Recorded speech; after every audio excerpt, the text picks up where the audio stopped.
कि इस तरह की बेईमानी Bharatiya Janata party, election commission, उनके संगी साथी,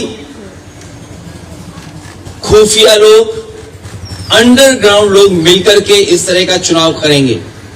अभी तक तो हम ये सुनते थे कि जो आज बंगाल करता है वो देश कल करता है, लेकिन बीजेपी ने जो उत्तर प्रदेश में किया बेईमानी,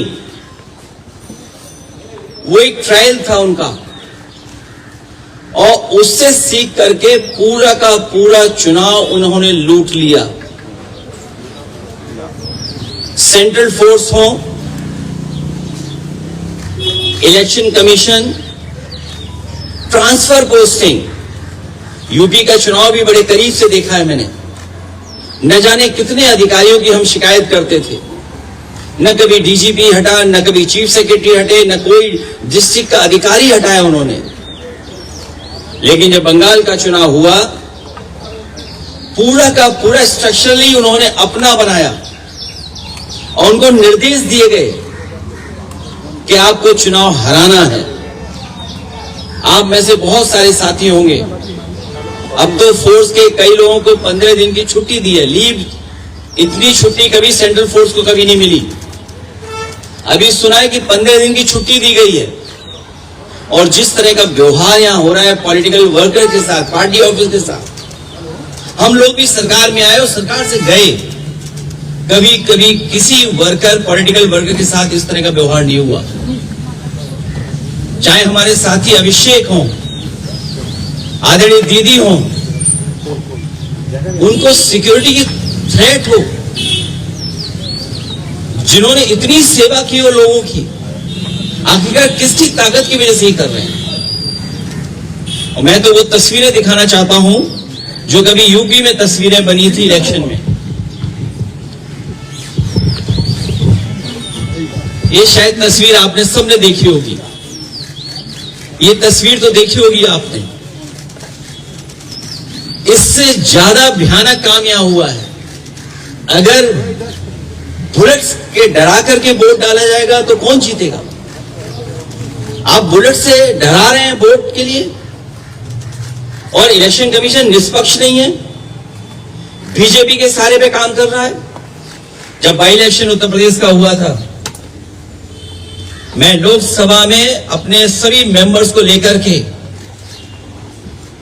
कफन लेकर के गए थे हमारे सांसद, और इसलिए लेके गए थे कि स्पीकर को दे दें जिससे कि इलेक्शन कमीशन तक ये चला जाए, क्योंकि हम लोगों ने कहा कि इलेक्शन कमीशन ही मर गया है।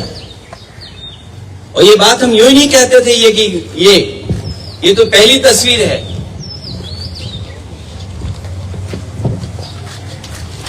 दूसरी तस्वीर भी किसी से छिपी नहीं होगी, ये दूसरी तस्वीर भी नहीं छिपी होगी किसी से। और फिर जो वोट डालने का तरीका है,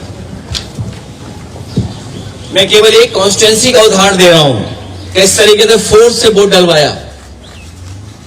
मैं 2012, 2017, 2022 समाजवादी पार्टी 37%, 2017 42%, 2022 46%। कभी समाजवादी पार्टी चुनाव नहीं हारी।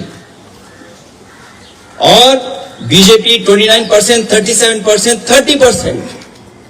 और जब सेंट्रल फोर्स और फोर्स के साथ जब उन्होंने चुनाव डलवाया, अंदर किसी भी एजेंट को नहीं रुकने दिया। बंगाल में भी यही किया कि जो पॉलिटिकल पार्टी के पोलिंग स्टेशन के अंदर जो एजेंट्स होते हैं, उनको धमकाया, डराया और न जाने क्या क्या तरीका अपनाया होगा। यहां देखिए आप, जब डराया, धमकाया और पुलिस का साथ लिया तो कितना 77% पहुंच गया वोट बीजेपी का। 77%।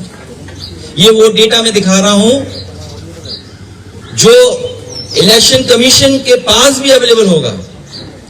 ये तो पूरे इलेक्शन की प्रक्रिया ही बदल दी इन्होंने। और अब तो ऐसा है, बीजेपी की सरकार में इलेक्शन कमीशन से मिलकर के पहले आपको रिजल्ट मिल जाएगा, सर्टिफिकेट मिल जाएगा, उसके बाद काउंटिंग होगी, उसके बाद वोट पड़ेंगे, उसके बाद वोटर लिस्ट ठीक की जाएगी। पूरा चुनाव ही अलग कर दिया इन्होंने, पूरी चुनाव की प्रक्रिया ही बदल दी इन्होंने। और आदरणीय दीदी इनकी आंखों में खटकती हैं। आदरणीय दीदी संघर्ष करने वाली हैं, वो निराश होने वाली नहीं है। बीजेपी की आंखों में इसलिए खटकती हैं क्योंकि वो आदि आबादी का प्रतिनिधित्व करती हैं। और भारतीय जनता पार्टी के लोग जो पुरुषवादी हैं, सामंतवादी हैं, कभी नारी को बढ़ते हुए नहीं देख सकते हैं। इन्होंने नारी को मुख्यमंत्री नहीं बनने दिया। राजस्थान में जो पहले मुख्यमंत्री की दावेदार थी, मुख्यमंत्री रही, और देश में केवल एक मुख्यमंत्री आधी अधूरी बनाई, जिनके पास कोई पावर नहीं है।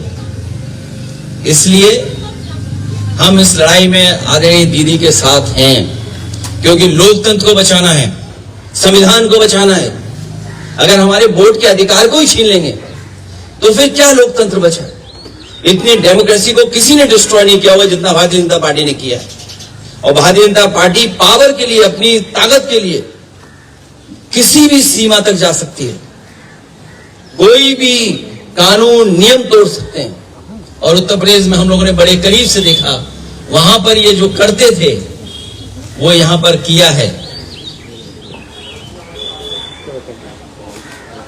अखिलेश जी, आप कह रहे हैं कि इलेक्शन कमीशन बीजेपी के साथ मिलजुल के ये सब किया, लेकिन आप लोग रोकेंगे कैसे सर?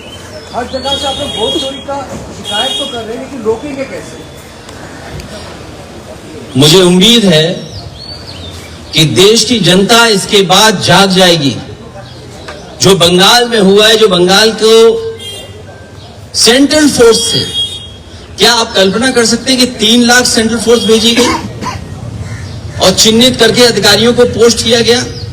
सुनने में तो यह भी आया कि अधिकारियों को लालच दिया गया है कि चुनाव जिता दो तो हम आपको अच्छा पद देंगे। और आप यकीन करना, देख लेना, आप जो यहां से चुनाव करा करके जा रहे हैं अधिकारी बड़े, कुछ न कुछ लाभ का पद पाएंगे। हम लोगों को उम्मीद है कि हम लोगों को जनता के बीच में जाकर के जगाना पड़ेगा उनको। सर, बीजेपी का कहना है ममता बनर्जी के बाद आप है टारगेट। उत्तर प्रदेश में नेक्स्ट ईयर इलेक्शन है, उनका कहना है कि आप है टारगेट। हमसे 2 गलतियां हुई, एक बीजेपी को हरा दिया और दूसरा अयोध्या हरा दिया। तो हम तो टारगेट में होंगे ही, ये कोई नई बात नहीं है। और हम तो बहुतों के टारगेट में, एक के टारगेट में नहीं है।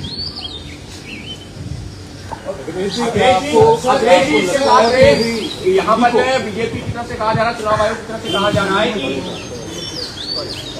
ये यहाँ निष्पक्ष तरीके से चुनाव हुआ, हिंसा मुक्त चुनाव हुआ, इस वजह से इस तरह के नतीजे आए।